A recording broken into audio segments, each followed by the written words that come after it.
Ibo dito na ngayon na naman, oh, nanguha na naman ng pechay. Nang makatapos kumain, ito na naman ang mga pinagagawa. Oh. Yung mga badyaw. Hindi na badyaw ngayon. Nitibo na. Ano na kayo? Harabas. Oh, harabas. Anong harabas? Harabas na. Mga di ba yung uod? Harabas na iba. Harabas na yan. Hinarabas na pechay ko kamo. Harabas na yung mga munang harap. Marunong din pala kami. Parang hindi naman ako marunong. Eh yung badyaw, tamad yun. Hindi mo yun mautusan ng ganito. Mangingi lang yun. Kaya nga, Tamad, magagalit pa pagka binigyan mo 5 piso. Sarap batukan. parang minumura ka. Kamahal ng pechay. Tingnan mo naman ang nangyari sa pechay ko.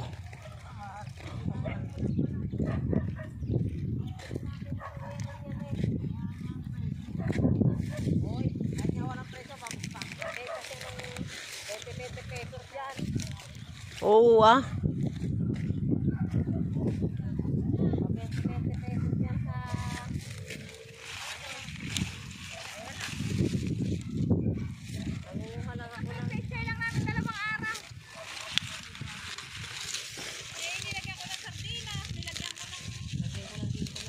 Pipiliin mo na lang, tanggalan mo na lang ng ano.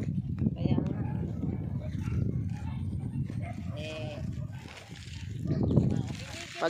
Pag hindi pala talaga para sa iyo kahit na magkaano ang presyo. Alam mo, sa totoo lang gusto ko ano pero wala ka magagawa. Kaysa naman magkasakit ka, di okay na yung pechay na lang nagkasakit. Di ba?